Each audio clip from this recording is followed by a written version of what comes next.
Assalamualaikum people, welcome to Federal Conversion। ये है हमारा part 2 on our series of English inter first year या grade 11 की। हमारी प्लेलिस्ट के अंदर पूरी कोशिश होगी कि हम पूरा का पूरा इंग्लिश का सिलेबस इंटर फर्स्ट ईयर का पूरा का पूरा फ्रॉम द बुक सारे के सारे यूनिट्स वन बाय वन करवा दें। पिछली लास्ट क्लास के अंदर हमने सीखा था कि तीन मेजर ट्रिक्स जो कि आपकी अंग्रेजी जो है वो काफी एक एक इजी बना सकती हैं एज अ सब्जेक्ट। पहली जो ट्रिक थी हमारी वो ट्रिक थी ट्रिक टू लर्न मीनिंग्स, जहां पर हमने ऐसे अल्फाज देखे जैसे कि कैरेक्टरिस्टिक्स का एक अल्फाज मैंने काफी इस्तेमाल किया था। और दूसरे अल्फाज देखे जैसे कि सेल्फलेसनेस हो गया, जैसे कि इंजंक्शंस हो गया। ऐसे अल्फाजों को हम एक तो पर्टिकुलरली हाईलाइट करके फिर हम इनकी मीनिंग्स कैसे दरियाफ्त कर सकते हैं, हमने इसके दो स्टेप्स के बताए थे। एक तो या तो आप सीधा सीधा चैट जीपीटी पर जाकर इस अल्फाज को लिखकर सीधा सीधा उससे पूछ सकते हैं कि can you explain me this the meaning of this word in simple Roman Urdu. वह बाकायदा मैंने पिछली वाली वीडियो के अंदर स्टिकी नोट से आप लोग को हेल्प भी करवा दी थी कि क्या क्या लिखना है आपको चैट जीपीटी के अंदर ताकि आपको एक अच्छा आंसर दे। और दूसरी चीज मैंने जो दूसरा स्टेप जो था इस ट्रिक का टू लर्न मीनिंग्स, वो ये था कि आप गूगल पे जाकर सीधा सीधा इस अल्फाज के आगे मीनिंग्स लिखकर उस गूगल के अंदर उसकी मीनिंग को ना देखिएगा, जो सेंटेंसेस गूगल ने बनाए हुए हैं इस अल्फाज के साथ उन्हें पकड़िएगा। उधर से इस अल्फाज का इस्तेमाल सीखिएगा, अल्फाज का रटा रटाई मीनिंग नहीं सीखिएगा। तो ये तो पहली ट्रिक थी हमारी पिछली क्लास में। दूसरी जो ट्रिक थी वो थी ट्रिक टू तुक्का। तुक्के मारने की हमने एक बड़ी अच्छी ट्रिक सीखी थी जी, जहां पर हमने ऐसे अल्फाज जैसे कि पेरिश माइंडेड, जैसे कि यूनिवर्सल टीचिंग्स, जैसे कि आपका जैसे कि आपका जो है ये चॉइस ऑफ प्रोफेशन, जैसे कि फैमिली यूनिट जी कभी कभार लंबी हो जाती है, जैसे कि अथॉरिटेटिव या जैसे कि सेंट्रल बीकन, ऐसे ऐसे अल्फाजों के हम सही तरीके से तुक्के कैसे मार सकते हैं उसकी एक हमने अच्छी ट्रिक सीखी थी पिछली क्लास के अंदर। तीसरी और आखिरी जो ट्रिक थी जो हमने पिछली क्लास में सीखी थी और वो थी ट्रिक टू मैचिंग।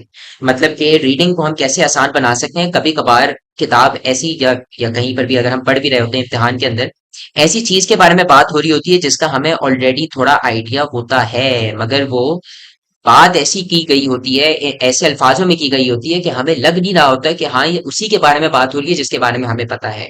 उन औकात के अंदर हमें क्या करना होता है कि हमें ये पता होना चाहिए कि व्हाट वी नो, सही है जी, व्हाट वी नो और व्हाट वी आर रीडिंग। अगर हमें लग रहा है कि ये अलग अलग चीजें हैं तो हमें इनके बीच में एक जोड़ बनाना जरूरी है। For example, family is a bond of relationships. अब हमें बॉन्ड ऑफ रिलेशनशिप्स को तो मैंने कभी भी अल्फाज इस्तेमाल नहीं करा किसी फैमिली को डिफाइन करने के लिए, मगर फैमिली को मैंने किस तरीके से डिफाइन करा है, भाई मेरे अम्मी मेरे अब्बू हम सारे साथ रहते हैं, हम सारे तंदुरुस्त रहते हैं, हम सारे खुशहाली से रहते हैं। ओ, बॉन्ड ऑफ रिलेशनशिप्स का कहीं मतलब ये ही तो नहीं। आहा, अगर आप पिछली वीडियो देखेंगे तो आपको पता चलेगा बिल्कुल इसी के ही क्या बोलते हैं मिलजुल मतलब है। आप एकदम सही होंगे ये सोचना है कि इसका मतलब यही है। अच्छा जी, जहां तक ये तीन ट्रिक्स के बारे में बात हो गई तो वो तो पिछली क्लास थी, पिछली क्लास का एक अच्छा सा रिकैप हो गया। आज हम करेंगे ग्लॉसरी के अंदर। Before I move on to glossary, I would recommend कि आप सारे के सारे प्लीज चैनल को सब्सक्राइब प्लीज कीजिएगा, क्योंकि इससे हमें काफी अच्छा सपोर्ट मिलता है। ऑन दी अदर हैंड, अगर आपको हमारा एक ट्रिक फोकस्ड, एक एक एग्जाम फोकस जो है एक तरीका पढ़ाने का अगर आपको पसंद आता है तो आप स्क्रीन पर दिए गए नंबर पे ट्यूशंस के लिए कांटेक्ट कर सकते हैं। सिर्फ और सिर्फ अंग्रेजी के लिए नहीं मगर किसी और सब्जेक्ट के लिए। विद दैट, आज की क्लास जो है हमारी ग्लॉसरी की होगी। अब अगर आप लोग को पिछली क्लास में देखकर एक चीज जो समझ आ गई होगी वो ये कि मैं वर्ड्स की मीनिंग्स रटने की मैं बिल्कुल भी इसके सपोर्ट में नहीं होता, क्योंकि मीनिंग रट के आपको अल्फाज बहुत बार इस्तेमाल करना तब भी नहीं आता। बहुत सारे बच्चे बोलते हैं सर हमने तो वर्ड मीनिंग बड़ी रटी थी मगर फिर जब हम जुमले में इस्तेमाल कर रहे थे तो हमारे मार्क्स नहीं आ रहे थे।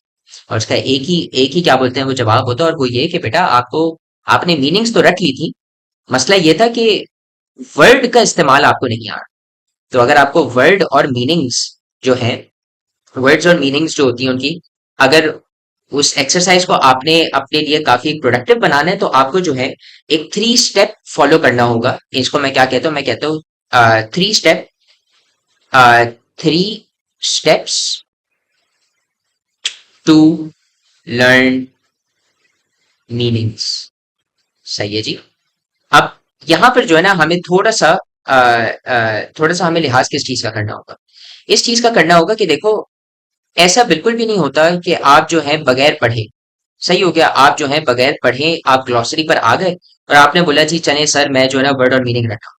वो इसलिए ग्लॉसरी का जो सेक्शन है वो रीडिंग के बाद जानबूझ के इसलिए दिया हुआ है ताकि एक बार बच्चे को उस अल्फाज का इस्तेमाल तो पता चल जाए, उसके बाद जो भी बच्चा करते रहे उस अल्फाज के साथ उसको इस्तेमाल करना उस अल्फाज को काफी अच्छे से आ जाए। तो इस बात को मद्देनजर रखते हुए आपको एक सजेशन तो ये है कि खुदा के वास्ते जो है पहली बार पहले रीड कर लीजिएगा, उसके बाद आप देखेंगे कि बहुत सारे जो वर्ड्स यहाँ पर लिखे हुए हैं ये वही वाले वर्ड्स हैं जिनके अंदर हमें मसला आया, जिनके अंदर हमें तुक्का मारने की जरूरत थी। मैंने रेफरेंस का पिछली क्लास में आपको रिस्पेक्ट बता दिया था, इसका मतलब रिस्पेक्ट ही होता है, मीनिंग के अंदर भी देख लो डीप रिस्पेक्ट आ गई।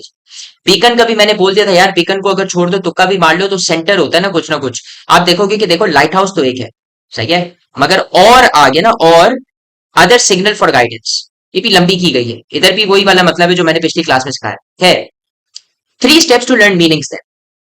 पहला स्टेप तो आपका ये होना चाहिए हमेशा कि चेक विद तुक्का, कि आपने रीडिंग जब की थी तो आपने तुक्का तो मारा होगा ना, जिस तरीके से मैंने आप लोग को अभी रीडिंग सिखा दी है करना, वो यही है कि भाई अगर आपको नहीं समझ आ रहा कोई सा भी अल्फाज, सही हो गया जी, तो आप क्या करोगे, जैसे फॉर एग्जाम्पल यहाँ पर ये वाला सेंटेंस देख लो, the grandparents form a central beacon in a traditional Pakistani family. Let's say आपको सेंट्रल बीकन नहीं समझ आ रहा भाई, सेंट्रल बीकन क्या होता है, तो इधर क्या अल्फाज मुश्किल लग रहे हैं, इधर शायद मुश्किल लग रहा होगा बीकन, सही है जी। बीकन को अगर आप काटते हैं तो तब भी जुमले की समझ क्या बनती है, the grandparents form a central dash in a traditional Pakistani family. क्या मैं इससे ये वाली वाइब उठा सकता हूँ कि यार ग्रैंड पेरेंट्स जो होंगे ना वो सेंटर में आते होंगे यार किसी भी फैमिली के, मगर सेंटर में आने का क्या मतलब हो सकता है, ओ सारे जरूरी फैसले वो करते हो, ओ सारे उनकी इज्जत करते हो, ओ सारे उनकी बात मानते हो, वगैरह वगैरह, राइट। तो मजे की बात ये होगी कि जब मैं इधर वर्ड और मीनिंग पर आता हूं और मैं इधर देखता हूँ भाई आ लाइट हाउस, ये तो बिल्कुल भी नहीं है, ये तो मैंने भी नहीं सोचा, सही है जी, लाइट हाउस को छोड़ दो, मगर आगे क्या लिखा हुआ है, और तो या तो लाइट हाउस या तो क्या, अदर सिग्नल फॉर गाइडेंस। तो मैंने अभी अभी आप लोगों से बोला था जी कि सारे लोग उनकी बात मानते हैं, सारे जरूरी फैसले उनसे होते हैं, सारे उनकी इज्जत करते हैं। क्या आप ये कह सकते हो कि भाई दूसरे जो है उनको देखते हैं फॉर गाइडेंस, गाइडेंस मिलती है उनसे, रहनुमाई मिलती है आपको बड़ों से, जरूर मिलती है जी।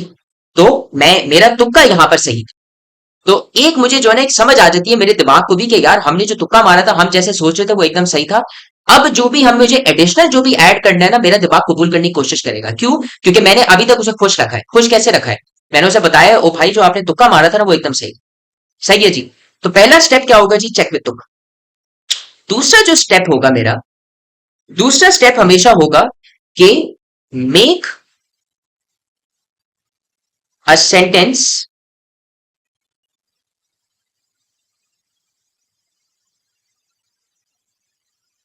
Of the word in Urdu slash comfort language. Comfort language से मेरा क्या मुराद है, बहुत सारे लोग जो हैं जी वो सिंधी बैकग्राउंड से होते हैं, बहुत सारे लोग जी वो पंजाबी बैकग्राउंड से होते हैं।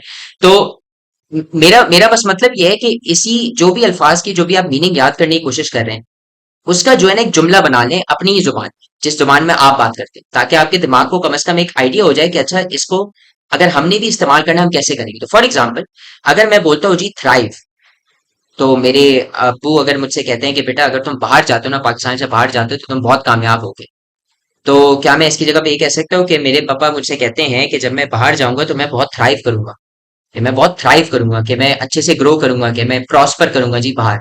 तो मैं जरूर कह सकता हूँ जी, इसके अंदर कोई मुझे गलत अल्फाज भी नहीं लग रहा मुझे, तो सही है। ये था मेरा स्टेप नंबर 2। आप जो है अपने आप को क्या कर रहे हो, देखो मैं अभी तक मैं मीनिंग रखने पे नहीं बोल रहा, मैं इसलिए नहीं बोल रहा क्योंकि इम्तिहान के अंदर भी अगर आप जाते हो आप ये नोटिस करोगे एमसीक्यूज के सवाल होते हैं जी, ऐसी कोई बड़ा अल्फाज इस्तेमाल किया गया होता है, उधर ये नहीं लिखा हुआ होता अच्छा सही है भाई मीनिंग लिखो, उधर ये लिखा हुआ होता है अच्छा भाई ये है 4 ऑप्शन, सही है जी। या तो ये लिखा हुआ होता है कि कौन सा दूसरा ऐसा अल्फाज है जिसके क्लोज टू ये वाली मीनिंग है, यानी सिनोनिम सेलेक्ट कर लो जी इसका।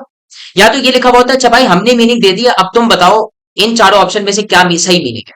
सही है। तो इधर कहीं पर भी आपको रटने की जरूरत नहीं पड़ रही। आपको किस चीज की फिर जरूरत पड़ रही है? इसका इस्तेमाल कैसे होगा, इस अल्फाज की वाइब क्या होगी, क्या ये अल्फाज पॉजिटिव है, नेगेटिव है, वगैरह वगैरह, right.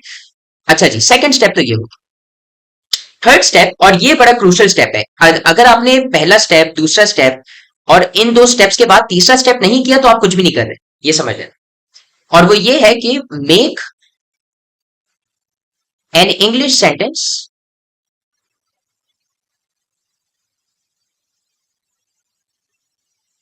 Using the word and get it checked, and get it checked. अब आप बोलोगे जी चेक मैं किससे करवाऊं सर, मेरे अंग्रेजी के टीचर बड़े बिजी होते हैं या वगैरह वगैरह, मैं घर में पढ़ता हूँ सर, मैं शायद प्राइवेट स्टूडेंट हूँ, खैर होती है। आसान सा एक तरीका, गेटिंग इट चेक्ड आप कैसे करोगे ना, मतलब चेक आप कैसे करवाओगे? पहले तो यही कि आपने अपना कोई सवाल ले लिया, जैसे कोई वर्ड ले लिया, फॉर एग्जाम्पल थ्राइव। सही है जी। अब मैंने थ्राइव पकड़ लिया जी, अपना एक अल्फाज सेट है। मैं जी इधर लिख लेता हूँ मैं मुझे कोई जुमला ही बनाना है ना, तो मैं ये कहता हूँ कि son, you will thrive if you move out of Pakistan. सही है जी। ये मेरा क्या है, ये मेरा एक सेंटेंस ही है ना। ओके। अब ये वाला जो मेरा सेंटेंस है, मैंने इसको लिख लिया। हाथ से लिख लो, जो भी करना है कर लो। मैं बोलूंगा हाथ से इसलिए लिखो क्योंकि आपका जो कंप्यूटर है ना, वो आपको ऑटोमेटिकली बता देता है आपकी ग्रामर की जगह।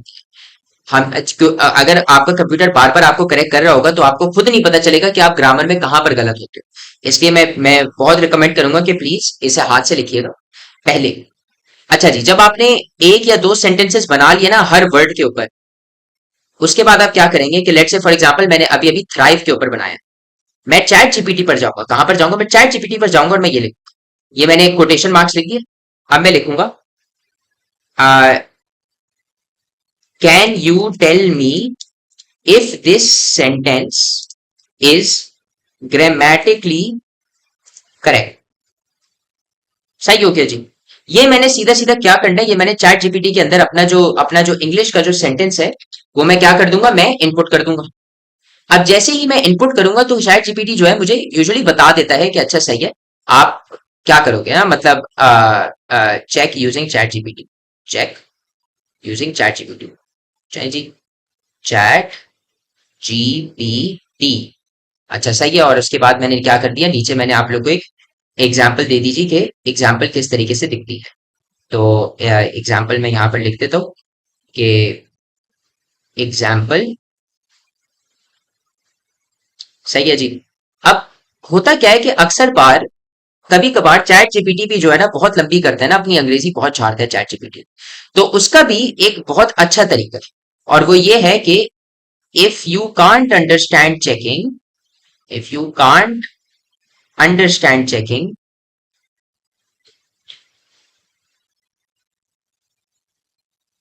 तो आपके पास दो ऑप्शन है। पहला तो ये आप सीधा सीधा हमारे व्हाट्सएप पे कांटेक्ट कर लें, हम जो है फ्री ऑफ कॉस्ट आपको मदद कर देंगे इसके अंदर कि हाँ भाई आपका सेंटेंस किस तरीके से सही हो सकता है। सही है, कॉन्टैक्ट अस ऑन व्हाट्सएप। पहला तो ये है। सही हो गया जी, बड़ा आसान है, हम लोग एक्टिव रहते हैं। दूसरा ये है कि चैट जीपीटी से ही खुद कह दो, क्या कह दो कि उसके बाद ना, जब उसने अंग्रेजी झाड़ दी उसके बाद explain this in simple Roman Urdu.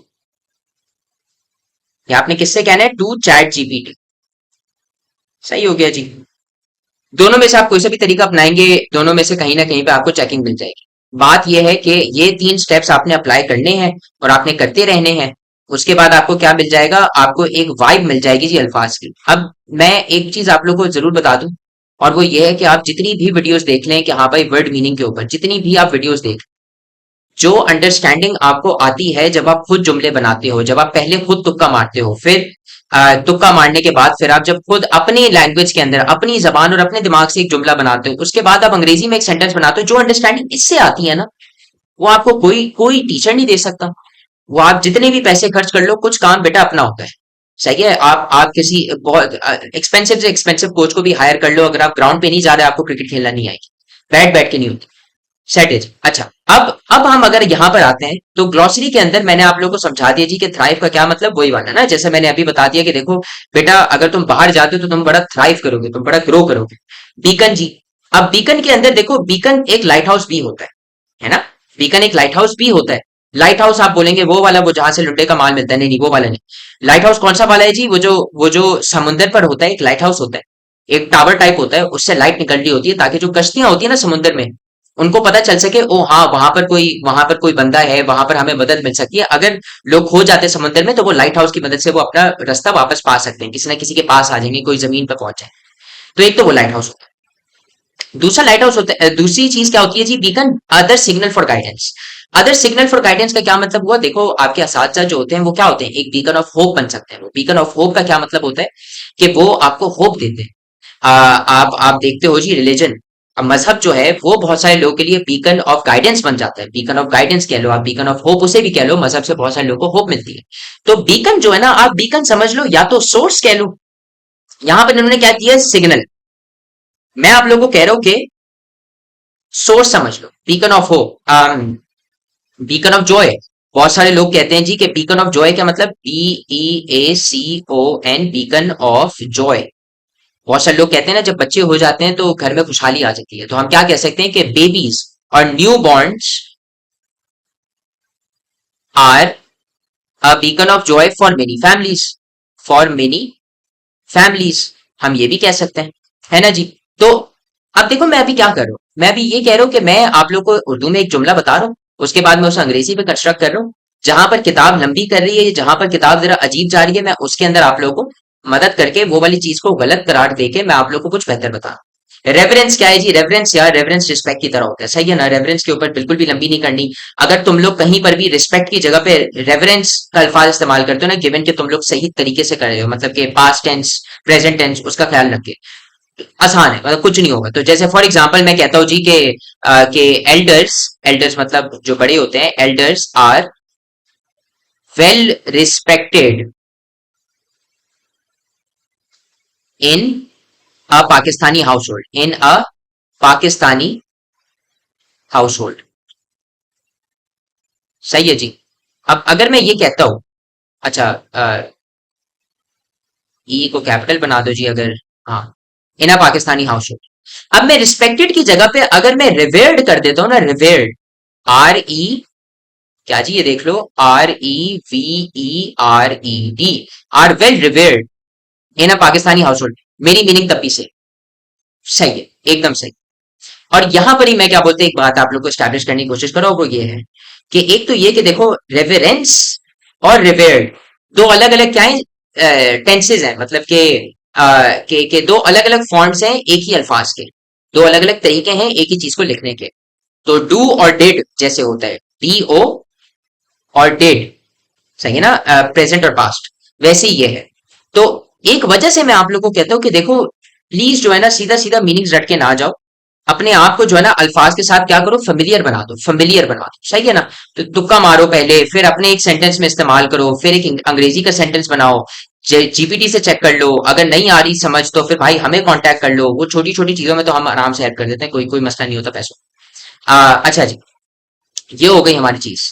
फिर हमारे पास क्या आ रहा है, पेरिश माइंडेड आ रहा है। पेरिश माइंडेड, मैंने आप लोग को उस वक्त क्या समझाया था कि भाई बहुत सारे जो बूढ़े लोग हो जाते हैं तो उनको जो है फुर्सत की वजह से या कोई और दूसरी वजह से स्ट्रेस ज्यादा आ जाता है, उनसे फैसले नहीं हो पाते, वगैरह वगैरह, सही है ना। बहुत सारे जो बूढ़े हैं वो पेरिश माइंडेड हो जाते हैं, वो जो है जल्दी गुस्सा आ जाता है, वगैरह वगैरह। तो अब मैंने तो आप लोग को बड़ी उर्दू के अंदर मिसालें दे दी। वो क्या कह रही है, अब पर्सन विद स्पॉइल्ड माइंड। अब स्पॉइल्ड का क्या मतलब होता है जी, स्पॉइल्ड का अगर आप लोगों को वर्ड या मीनिंग से होगा तो मुझे नहीं पता आप लोगों ने क्या समझ ली होगी इसकी मीनिंग, मगर स्पॉइल्ड का मतलब खराब हो जाता है ना, खराब या बिगड़ा हुआ, वगैरह वगैरह। अब आप बोलोगे जी बड़े बिगड़े में, नहीं, बिगड़े हुए होने का उर्दू में मतलब कुछ और होता है ना। इसलिए कि हम क्या करते हैं, हम अपनी तरफ से भी तुक्का मारते हैं ताकि हम जरा सही मीनिंग तक पहुंच पाए।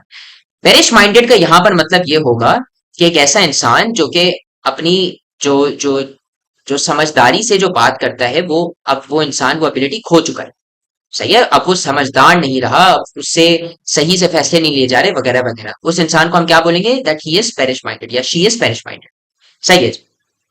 फिर हम आ जाते हैं यूटिलाइज के ऊपर।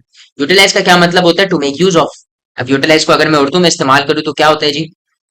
आ, कि मैंने जो है अपना फारिग वक्त यूटिलाइज करा, या फिर किया, और मैंने जो है अपने एक इंग्लिश का वीडियो लेसन बना दिया। मैंने अपने फारिग वक्त को यूटिलाइज किया और मैंने एक अंग्रेजी का लेसन बना दिया। सही है जी, खैर होती है, मुझे लग रहा है एकदम सही है। अब मैं अंग्रेजी में एक सेंटेंस बनाता हूँ। क्या जी? I utilized my free time, my free time to make an English lecture, an English lecture. अब अगर मैं चैट जीपीटी पर जाकर ये मैं लिखता हूँ भाई क्या ये सही है, तो वो जो भी मुझे देता है फिर मैं उसके उसकी बुनियाद पर जो है मैं अपनी क्या बोलते हैं लर्निंग को रखता हूँ कि अगर मैंने एकदम सही इस्तेमाल किया तो जी भले भले, अगर मैंने नहीं किया तो चलो सही है भाई, थोड़ा सीख के वापस कर लेते हैं। इस तरीके से याद होती है चीजें। अब अथॉरिटेटिव देख लो। अथॉरिटेटिव का क्या मतलब है? Authentic, accurate. अथॉरिटेटिव, हाँ सही है जी।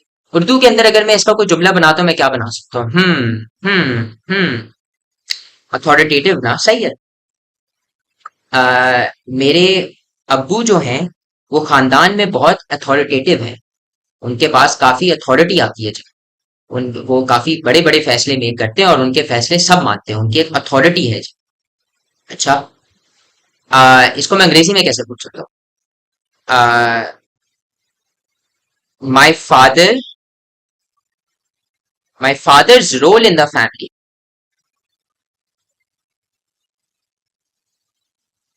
Is quite,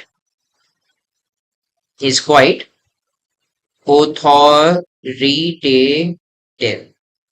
authoritative. सही हो गया।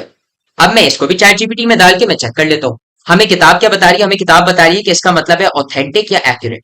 अब देखो ऑथेंटिक अब एक ऐसा अल्फाज है ना, वापस हमें जो है ना थोड़े अपने उर्दू में तुक्के मारने की इसलिए जरूरत होती है। मैं वापस कह रहा हूँ, स्पॉइल्ड का मतलब अगर आप लोग बिगड़ा हुआ समझोगे तो आप लोग को लगेगा कि बेटा नाना कुछ और सोच रहे हैं दिमाग में। सही है ना? मगर बिगड़े हुए का मतलब वो नहीं होता। बिगड़े हुए का क्या मतलब है कि अच्छा सही है, सही से ना काम करता हुआ, ना समझदार वगैरह। यहाँ पर भी ऑथेंटिक क्या है यार? ऑथेंटिक तो हम लोग आमी यानी जुबान में हमारी जो इस तरीके से हम उर्दू बोलते हैं उसके अंदर तो ऑथेंटिक का क्या मतलब होता है जी? के ऑथेंटिक शूज, ऑथेंटिक परफ्यूम। सही है जी, ये तो ओरिजिनल है, ये तो बाहर का माल है वगैरह वगैरह, राइट? यार अब मेरे अब्बा बाहर का माल तो नहीं है ना खानदान में, ये थोड़ी ना बोल रहे हो जब मैं बोल रहा हूँ कि मेरे अब्बा अथॉरिटेटिव। ऑथेंटिक का फिर क्या मतलब हुआ? ऑथेंटिक जो है ना, फिर किताब किस तरीके से इस्तेमाल करी है उसको समझना काफी जरूरी होता है। सही है।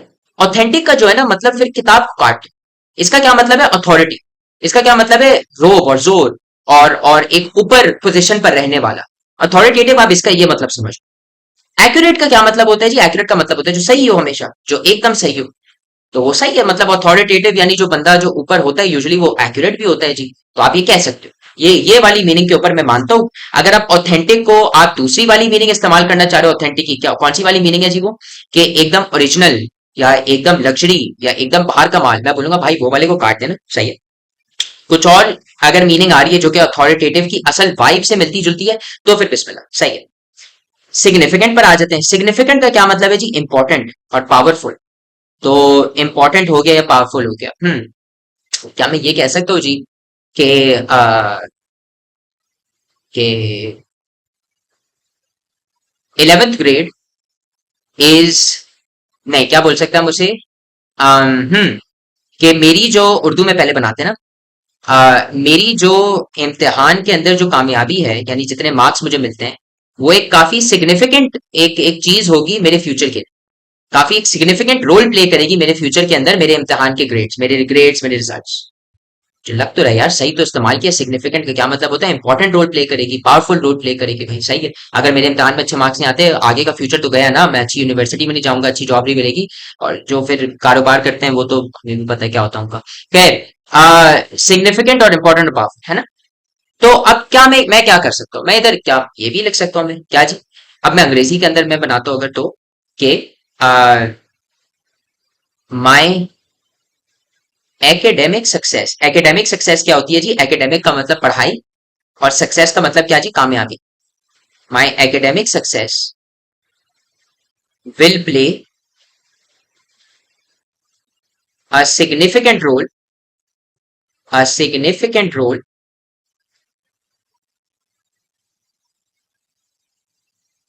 in in my future opportunities, future opportunities, कि क्या जी आगे जो मुझे अपॉर्चुनिटीज मिलेंगी उसके अंदर एक बहुत सिग्निफिकेंट रोल क्या चीज प्ले करेगी कि मैं कितना पढ़ा लिखा हूं। भाई जाहिल को जो है ना वो सिलिकॉन वैली नहीं हायर करती। एक पढ़े लिखे इंसान को सिलिकॉन वैली हायर करेगी ना, गूगल हायर करेगी ना, वगैरह वगैरह। सही है ना। तो अब बात क्या है जी यहाँ पर, अब मैं इसे भी चैट जीपीटी में डालकर मैं इसे भी चेक कर सकता हूँ। सही है जी। अब ये तो मैंने सेंटेंसेस इधर के बना लिए, अब मुझे समझ आ रहा है कि अच्छा आगे वाले जो अल्फाज है ना वो थोड़े से मुश्किल है। तो मैं क्या कर रहा हूँ, मैंने नोट्स के अंदर ही इनके मैं क्या बोलते हैं जुमले जानबूझ के मैं बना रहा हूँ ताकि अगर आप लोगों को अपने लिए इस्तेमाल करना हुआ तो मैं आप लोग के नोट्स एक्सेस कर सकूं। तो पहले तो ये देख लें जी, थ्राइव। थ्राइव क्या है जी, डेवलप या फ्लरिश। अब आप बोलेंगे सर थ्राइव तो ऊपर भी था, थ्राइव तो ऊपर भी था। और इसलिए मैं कहता हूं कि कुछ जगहों पर बुक अच्छी है, कुछ जगहों पर बुक क्या है, बेकार है। ये लंबी की है किताब, हमें अभी समझ आ गई है भाई थ्राइव का क्या मतलब है। तुम ये वाली मीनिंग याद करो, तुम ये वाली मीनिंग याद करो, रट्टे से तो बेटा कुछ नहीं होना ना। तुमने जैसी मीनिंग समझनी ना एक अल्फाज की, तुम्हें इस्तेमाल करना आगे उसे दो तीन जगहों पे दो तीन सेंटेंसेस बना के। बिस्मिल्लाह जी, तुम्हें तुम्हें ये जो है ना ये दो दो करके ये याद करने की कोई जरूरत नहीं पड़ेगी, वही चीज है। थ्राइव तो सेम रिपीट हो। तो थ्राइव का मैं, क्योंकि मैंने बोला था आप लोगों से कि मैं अब जरा मैं सेंटेंसेस लिख लिया करूंगा, तो मैं जरा लिख लेता हूँ जी। थ्राइव से एक सेंटेंस लिखते हैं जरा। क्या है जी, थ्राइव। थ्राइव, थ्राइव से आप क्या कह सकते हो कि थ्राइव से कुछ और कह सकते हैं हम। Ever since, ever since the weather got better, यानी कि जब से, एवर सिंस का क्या मतलब होता है, जब से। वेदर गॉट बेटर का क्या मतलब है, जब से मौसम बेहतर हुआ।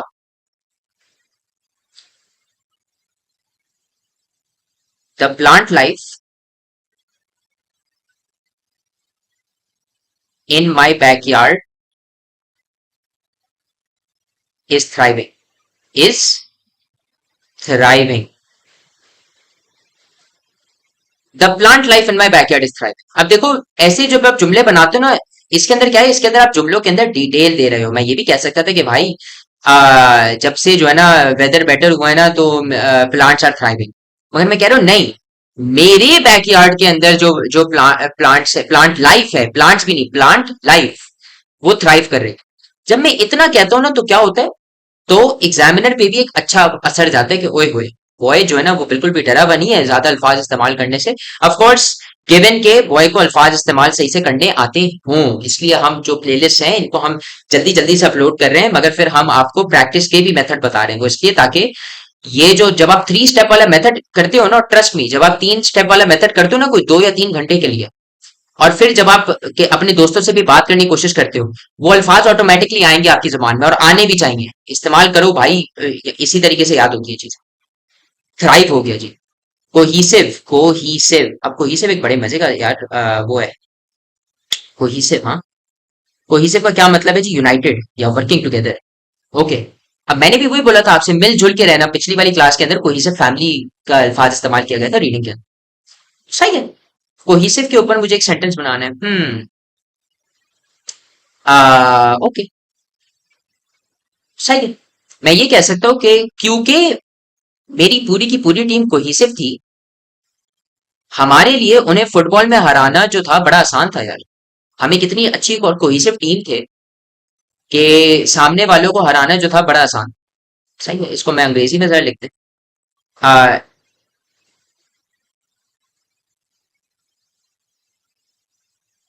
इसको मैं क्या लिख सकता हूँ कि डिफीटिंग आवर ऑपोजिशन। ऑपोजिशन किसको कहते हैं, जो हमारे खिलाफ होता है, जो हमारे खिलाफ कोई टीम खेल रही है जो भी। वॉज इजी, वॉज, चलो इजी की जगह पे मैं तुम लोग को एक चीज सिखाता हूँ, was a piece of cake. सही है, was a piece of cake. Easy की जगह पे आप पीस ऑफ केक लिख सकते हो, ये यानी एक अच्छे तरीके से लिखना होता है, बस और कुछ नहीं। Was a piece of cake because our team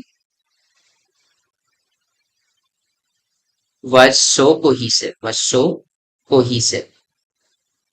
सही हो गया जी। एक और तरीके से भी आप लिख सकते हो, और वो क्या है, एक तो है वॉज सो कोहिसिव ना, एक और तरीके से आप क्या लिख सकते हो, वॉज वर्किंग कोहिसिवली, कोहिसिवली, सही है, कोहेसिवली, COHESIVELY। अब देखो यहाँ पर एक और चीज जो मैं आपको कह रहा हूँ ना, वो यही कि इनके जो तरीके तरीके के जो फॉर्म्स होते हैं ना हर वर्ड के, वो आपको कैसे आएंगे, देखो किताब भी नहीं बता रही आपको ये, सही है। मगर मगर जैसे ही आप गूगल पे जाते हो, जैसे ही आप चैट जीपीटी के पास जाते हो, उससे भी पूछते हो कि भाई मुझे इसके अंदर थोड़े से एक दो सेंटेंस मार दिया जरा मुझे, वो खुद देगा आपको, खुद तरह की समझ आएगी कि यार इस अल्फाज को कैसे इस्तेमाल करते हैं, वाइब क्या बन रही है इस अल्फाज की। ये हो गया जी मेरा कोई डन। अब देखो जैसे बी विचिंग आ गया, बी विचिंग के अंदर आप ये देखोगे कि बी विचिंग के अंदर इसकी मीनिंग इन्होंने बताई हुई यूनाइटेड या कनेक्टेड।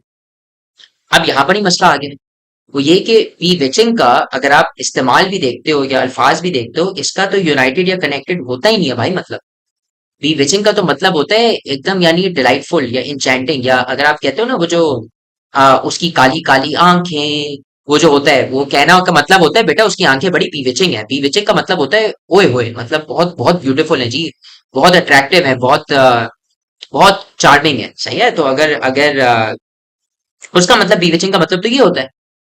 तो मगर किताब क्या कह रही है जी, यूनाइटेड या कनेक्टेड, तो आप किताब को तो बेटा काटोगे सबसे पहले, काटो। उसके बाद वही गूगल पे चले जाओ, चैट जीपीटी पर चले जाओ, जिस तरीके से, इसलिए जो है ना हमने जो ट्रिक्स आपको सिखाई है वो काफी इंपॉर्टेंट है। अल्फाजों की मीनिंग जानने के लिए बेहतर है कि पहले खुद से जानो, उसके बाद किताब पर आओ। किताब में बहुत सारी चीजें गलत है, आप मुझे ये बता दो कि भाई अगर इनकी मीनिंग्स जो है वो एकदम सही है, तो इन्होंने दो बार ही एक अल्फाज की क्यों मीनिंग है?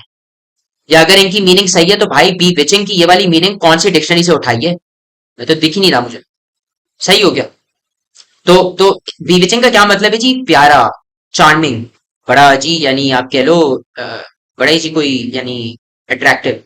वही वो काली काली आंखें, क्या बोलोगे आप? बीविचिंग आंखें ना। तो यार इसका क्या हम सेंटेंस बना सकते हैं? इसका हम सेंटेंस ये बना सकते हैं कि आ, यार उसकी जो है ना बड़ी हसीन और बीविचिंग जो है ना उसकी आंखें। तो अब मैं जो है मैं इसका सेंटेंस क्या बना सकता हूँ जी? बी विचिंग, विचिंग। अच्छा वैसे विच तो आप लोगों को पता होगा, विच क्या होती है? वो चुड़ैल होती है, मगर ये वो वाली चुड़ैल नहीं होती। विच वो वाली होती है जो आपका जो है ना जरा काबू में कर लिया। तो ये उधर से ही निकला है कि यानी इतनी खूबसूरती के आपको वो काबू कर लिया। अंग्रेजी में हम इसे क्या कह सकते हैं कि she had such beautiful and bewitching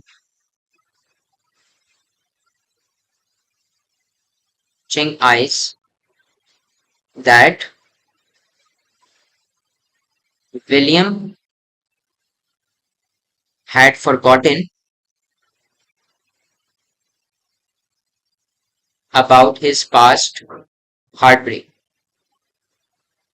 कि जी उसकी इतनी प्यारी आंखें थी कि विलियम साहब को जो है ना वो अपना जो पिछली बार जो दिल नहीं तोड़ा था इन्होंने, किसी और ने जो तोड़ दिया था इनका, उसके बारे में भूल गए विलियम साहब।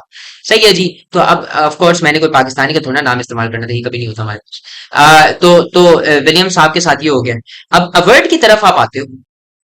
सही है जी, अवर्ड की तरफ आप आते हो। अवर्ड की तरफ जब आप आते हो तो आपको क्या होता है? To turn away, to turn aside.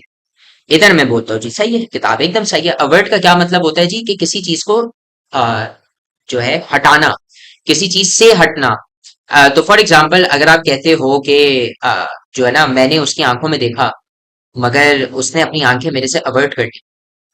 एक तो ये कि मुझे समझ आ रहा है कि हाँ मैं आंखों के बारे में बड़ी बातें कर रहा हूँ। आप मगर ये भी कह सकते हो कि अच्छा सही है भाई, यानी जिस घर में बड़े होते हैं तो उस घर में जो है जी बहुत सारे जो मसले होते हैं ना वो अवर्ट हो जाते हैं। अवर्ट का क्या मतलब? दूर हो जाते हैं, हट जाते हैं। जब भी मैं जो है अपनी दोस्त की आंखों में देखता हूँ तो वो अपनी आंखें जो है वो मेरे से अवर्ट कर देता है, वो मेरे से हटा देता है। सही हो गया जी। तो अगेन मुझे वाइब आ रही है। अब चलो जी मैं इसी के ऊपर ही कोई अंग्रेजी का जुमला मारता हूँ यार। कि as soon as I looked in his eyes, I looked in his eyes। as soon का क्या मतलब है? जैसे ही। in his eyes he averted his gaze। From from me. Averted तो हटाना होता है। गेज का क्या मतलब है? GAZE, गेज का मतलब अगेन वो जो पहले वीडियो के अंदर जो मैंने आप लोगों को ट्रिक सिखाई है, देखो जब भी तुम लोग कुछ भी एक ऐसा अल्फाज इस्तेमाल करो, मैं यानी सुनो, जो कि तुम लोग को नहीं पता उसका मतलब, पॉज करो, जाओ देखो, इस्तेमाल करो, आगे बढ़ो। ये कभी भी ऐसे नहीं होगा कि हाँ भाई मैं बस सुनते सुनते सुनते सुनते जो है ना मुझे सब कुछ आ गया। अपने कंफर्ट पे चलो, मगर चलो जरूर। सही हो गया। दूसरी चीज ये कि गेज का मतलब होता है आपकी आंखों का रुख। वो जो नहीं कहते, बहुत सारे जो स्कॉलर्स हैं, मुस्लिम स्कॉलर्स हैं, वो भी क्या कहते हैं कि men should lower their gaze। men should lower their gaze। lower their gaze का मतलब है कि वो अपनी जो आंखें हैं, जो अपनी जो जो जो एक जो क्या बोलते हैं, देखने की जो एक जो निगाह है, वो जो है आपको नीचे रखनी चाहिए। क्यों? क्योंकि कोई नामहरम के साथ आप आंखें ना मिलाए वगैरह। राइट। तो ये हो गया आपका अवर्ड का। और उसके बाद आप क्या बोलोगे? फिनोमिना। फिनोमिना। फिनोमिना के साथ क्या है जी आपके पास? फैक्ट या हैपनिंग। वही मैंने जो बताया था भाई, फिनोमिना कोई भी ऐसी चीज होती है जो कि हो रही। सही हो गया। उसे हम क्या कहते हैं? उसे हम फिनोमिना कहते हैं। तो फॉर एग्जाम्पल एक फिनोमिना है, ये क्या है कि हम रोटियां खाते हैं ज्यादा पाकिस्तान में, दूसरे लोग नहीं खाते होंगे। एक फिनोमिना है ये कि कराची की बिरयानी जो है जी वो सबको बहुत अच्छी लगती है पूरे पाकिस्तान में। एक फिनोमिना है जी ये कि बच्चे जो हैं वो 18 साल की उम्र में भी अक्सर जो है उनको जिंदगी के बारे में अच्छी खासी चीजें नहीं पता होता, उन्होंने आगे जाकर बहुत सारी गलतियों से सीखना होता है। ये सारे के सारे क्या है? फिनोमिना है। तो मैं क्या कह सकता हूँ कि it is a well known का क्या मतलब है? ये एक बहुत ही अ, माना जाना है, यानी सबको पता है इसके बारे में। क्या चीज? Well known. अब देखो जैसे यहां पर क्या है, it is a well known phenomenon. सही है। दैट, कह लो जी कि बच्चे जैसे अ, जैसे उनकी उम्र बढ़ती है वैसे वो बढ़ते हैं। That children grow, that children grow as they age. यहां पर एक चीज जरा नोटिस करिएगा, मैंने क्या किया है, मैंने फिनोमिना नहीं लिखा, मैंने क्या लिखा? फिनोमिनन। और वो इसलिए क्योंकि यहां पर सिंगुलर इस्तेमाल होगा, प्लूरल नहीं इस्तेमाल होगा। इट किसके लिए होता है? सिंगुलर के लिए होता है। वेल नोन, क्या चीज वेल नोन होगी? कोई चीज ही होगी ना वेल नोन। वो चीज क्या है? चीज भी, चीजें भी हो सकती है वेल नोन, मगर इट की वजह से चीज ही हो सकती है वेल। इट एक चीज। फिनोमिनन जो होता है वो सिंगुलर होता है, फिनोमिना जो होता है वो होता है प्लूरल। अगेन ये सारी चीजें आपको कब आती हैं? जब आप सेंटेंसेस बनाते हैं, जब आप चैट जीपीटी पर देखते हैं, जब आप जरा गूगल पे देख लेते हैं कि भाई इसके सेंटेंसेस कैसे होते हैं। As the age. सही हो गया जी। फिनोमिना हो गया। अब आ गया डेमोन्स्ट्रेट। डेमोन्स्ट्रेट, डेमोन्स्ट्रेट का क्या मतलब होता है? दिखाना। बेसिकली दिखाओ ना, तो वहां दिखाना होता है। ये भी क्या बोल रहे हैं? To show clear. सेट हो गया। तो डेमोन्स्ट्रेट का ये जुमला बना लो कि मेरे अब्बू ने आ, हाँ मेरे अब्बू ने, हाँ सही है। अब्बू जब भी आ, ऐसे अब्बू जब भी बड़े फैसले ले रहे होते थे तो वो मुझे डेमोन्स्ट्रेट करते थे कि स्ट्रेस के अंदर आपको कैसे एक्ट करना चाहिए, तो वो मुझे डेमोन्स्ट्रेट करते थे ये चीज। सही है जी। तो मैं क्या कहता हूँ कि whenever my father made important decisions, made important decisions, he demonstrated